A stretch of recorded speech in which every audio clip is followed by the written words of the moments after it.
नाज़रीन, खानोट भरिसां नींगर अली मुर्तज़ा मल्हा खे अगवा करे बेदर्दी सां क़त्ल करण वारे वाक़े में मुलवस जवाबदारनि खे पुलिस अञा ताईं गिरफ़्तार न करे सघी आहे। मक़तूल नींगर जे वारसनि मुख़्तलिफ़ सियासी समाजी तंज़ीमनि जे अॻुवाणनि फौरी तौर नींगर जे क़त्ल में मुलवस जवाबदारनि खे गिरफ़्तार करण जो मुतालबो कयो आहे।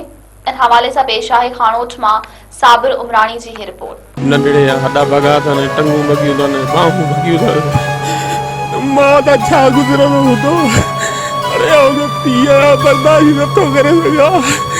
हाँ मुझे दाद दिलो, हाँ मुझे नाज़र साहब पालियो,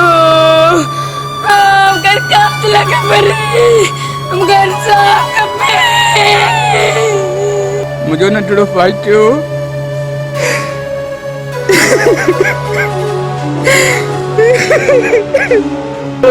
मुझे चलो बाबा मुझे कारवती निजात जो ड्राइवर आवती ही दर्द भरियूं दाहूं उन लाचार ऐं बेवस पीउ जूं आहिनि जंहिंखे पंहिंजे गुलाब जे गुल जहिड़े 7 वरनि जे बेसम्झ मासूम ॿार अली मुर्तज़ा क़त्ल थियण खां अॻु चयो त बाबा तूं मूंखे कार वठी ॾिजां ऐं तुंहिंजो ड्राइवर थींदसि। अफ़सोस जो उन मासूम अली मुर्तज़ा खे उहा ख़बर न हुई न समाज में अहिड़ा बि वेशी दरिंदा रहनि था जेके संदसि ख़्वाहिशूं संदसि पीउ जा वॾा वॾा ख़्वाब पूरा करण खां अॻु खेसि मौत जी निंड सुम्हारे हमेशह हमेशह लाइ संदसि अमड़ ऐं पीउ खां एतिरो परे करे छॾींदा जो हू कॾहिं बि उन ॾुख मां आज़ादु न थी सघंदा। 2 ॾींहं अॻु खानोट भरिसां हबीबुल्ला मोड़ वटि राति जो 7 वॻे संदसि पीउ जे दुकान तां शइ वठण लाइ वियल मासूम नींगर अली मुर्तज़ा गुम थी वियो हो, जंहिंजी मुसलसल ॻोल्हा करण बाद ॿिए ॾींहुं सुबुह जो वारसनि खे पंहिंजे घर खां अधु किलोमीटर जे मुफ़ासिले ते बंदि पियल बर्फ़ जे कारखाने जे ख़ाली टांकी मां कपिड़नि खां आजो गले में रसी बदल ऐं वेशाणु तशदद थियल लाश मिलियो। तव्हां सभिनि ॾिठो हूंदो फेसबुक ते हलियो पिए ऐं तव्हां नंढड़ो पाण वीडियो भरिया आहिनि, तव्हां ॾिठो हूंदो कहिड़ी हालत में मुंहिंजो पुटु पियल हो टांकियुनि में, केॾी बेहरमी थी असां तज़लील कई अथनि। नंढड़े हॾा भॻा अथनि, टंगूं भॻियूं अथनि, बाहूं भॻियूं अथनि। मुंहिंजो नंढड़ो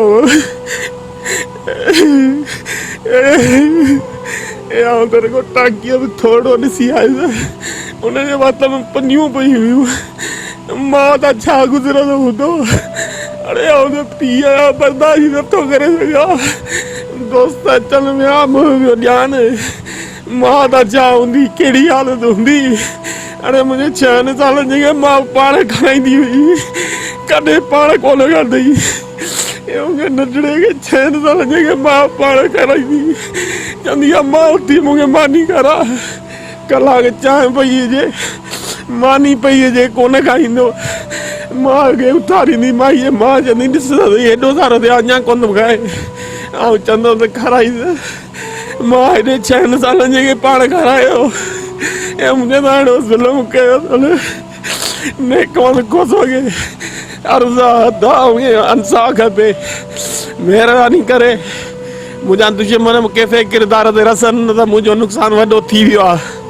मुंहिंजी दिलि में हाणे बर्दाश्त कोन्हे, जेकॾहिं मूं नुक़सानु कयो अञा मुंहिंजी वॾी बर्बादी थी वेंदी। महिरबानी करे पुलिस खे, SP खे, IG DIG जेके बि वसवार आहिनि, ख़ासि करे इंचार्ज आहे असांजो नेकमल खोसो, हिनखे किथां बि मुंहिंजे पुट जा क़ातिल कढ, कीअं बि करे मुंहिंजा महिरबानी करे क़ातिल कढ, न त असांजो अञा नुक़सानु हाणे वधीक थी वेंदो। पंजे धारे बि मूं वटि मूं चांहि प्यार मां सोरीअ सुज लथड़े जन निकितल आहे घरां, पोइ पंहिंजी भेण खे वठी वियो त पाण बच्चा था वठूं नंढड़ा। मुंहिंजी पंहिंजी भेण वयसि, उहा वापसि आई हली, मुंहिंजे 5-6 जो घरां निकितल हो। पोइ मुंहिंजे मुंहिंजे अखियुनि कोन ॾिठो, ख़बर न आहे मुंहिंजो किॾां वियो, मुंहिंजो किॾां कोन वेंदो, मुंहिंजो मासूम हो, मुंहिंजो घर खां सवा किॾां कोन। हाँ मुंहिंजो दादिलो, हाँ मुंहिंजो नाज़र साहब पालियो, घर कातिल खबरे, घर साहब खपे, घर साहब खपे, घर साहब के वञे। शाम जो को कहरी आयो, दर तां मुंहिंजे पुट खे खणी वियो हलियो, नई में दुकान ते हो, नई में लेखे घर आए, घर वारनि जे लेखे दुकान ते आए। दुश्मनी असांजी कंहिंसां बि कान्हे, हिन को असांजी ज़ाती कंहिंसां दुश्मनी आहे। दुश्मनी हुजे असां सां निभाए, असांजे बचे कहिड़ो ॾोह कयो। पोइ बेदर्दीअ सां हितां वठी वियो आहे, हितां कोठियुनि मां वठी वियो आहे, उते झंग मां छोकिरे खे वठी वियो आहे, पोइ उते कोठीअ में बंदि कयो आहे। पोइ उते हुनखे अज़ियतूं जेके हुन ॾिनियूं आहिनि सा हिकिड़ी अलाह खे ख़बर आहे, ॿी हुन ज़ालिम खे ख़बर आहे। मुंहिंजो बच्चो त ॻाल्हाईंदड़ बि कोन हो। बसि सुबुह जो वियासीं, पेरा ॾिठासीं, गीह ॾिठासीं, छोकिरे खे शहीद करे वरी असांजे छोकिरे खे हुन घिहरियो आहे, हुन जॻह मां कढियो आहे, वरी रोड क्रॉस कयो आहे। रोड क्रॉस करे वरी हिकिड़ी टांकी 15 फुट आहे, उन में वञी उछलियो आहे, जंहिंजी छोकिरे जूं टंगूं बि ॿधलूं आहिनि, हथ बि ॿधल आहिनि, ऐं गोगो जेको आहे अगठ जो गोगो ॾिनल आहे। ऐं हुनजे वात में ऐं नथो बयानु करे सघां त हुन कहिड़ो ज़ालिम ज़ुल्म कयो आहे असां सां, कहरी हो। ऐं जेको आहे सो हुन जेको बि कयो आहे सो हुन पंहिंजे परम ख़ुदा जे हुनखे मार का पवे, ख़ुदा जी का अज़ियत का अहिड़ी अचेसि जेको तड़पी तड़पी मरे। कंहिं का कोन आयो त सभु अचे जी हा पुलिस सां सरकार मां आहे। DSP साहब SP साहब आयो कल्ह असां सां सॼे ॾींहुं गॾु हो, राति बि आया हुआ, ऑफिसर वॾा बि आया हुआ, डॉक्टर सिकंदर आयो, ऐं जेको इहो खोसो साहिबु आहे नालो नेक मोहम्मद खोसो साहिबु। बसि हाणे जे पुलिस सची थींदी त असांखे कातिल मिली वेंदा, ॻाल्हि सिधी आहे। हर शइ फिगर कपिड़ा हर शयूं अॼु उन जॻह ते असां विया आहियूं, पहिरीं वियो आहे उते पकोड़ा पूरियल हुआ, उहे पकोड़ा बि अॼु कढी आया आहिनि, मिर्चाई पकोड़ा आहिनि वढियल आहिनि। ऐं जो पुलिस सची थींदी, अमलदार सचा थींदा, ऐं असांजे तरह जा जेके बि ऑफिसर आहिनि या जेके सरमाएदार आहिनि सचा थींदा त असांजो खून कोन वेंदो। मनिया न असांजो कंहिंसां तकरार हो, नंढड़ो मासूम हो। कल्ह असीं वियासीं कराची, असीं कमाईंदा आहियूं हुते, असांखे फ़ोन आई त बाबा तव्हांजे भाइटे सां ई बेदर्दीअ सां जेको बि ज़ुल्म कयो आहे कातिलनि, असीं उते ई आयासीं, हिते ख़बरूं पियूं त हुन बेदर्दीअ सां अहिड़ो हुन सां कमु कयो आहे जो अहिड़ो दुश्मन बि न करे सघे।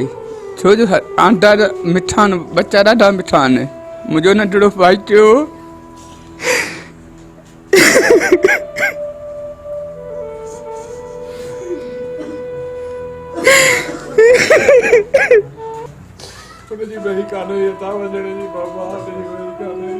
वॾी महिरबानी। असुलु जेको कल्ह वाक़ियो थियो आहे, नईं मल्हाह जो फर्ज़ंद मुर्तज़ा मल्हाह सां तशदुद करे हुनखे जेको मारे शहीद करे वियो आहे।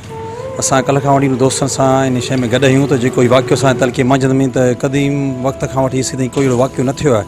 असां सोचूं था त हीअ हिकु दहशतगर्दी आहे, ऐं पुलिस कल्ह खां वठी हिन में एक्टर जेके असां नेको खोसो साहिबु जिन ते असां पूरे तमामु जेके दोस्त आहियूं उन जी ॻाल्हि कई त बाबा जेके शयूं असांखे फ्रांसिक में जेके शयूं नज़र ईंदियूं उन जे हवाले सां असां हिन ते फोकस कयूं पिया, जीअं असां उनखे कातिल ताईं पहुचूं, उन कैफ़े किरदार ते पहुचायूं।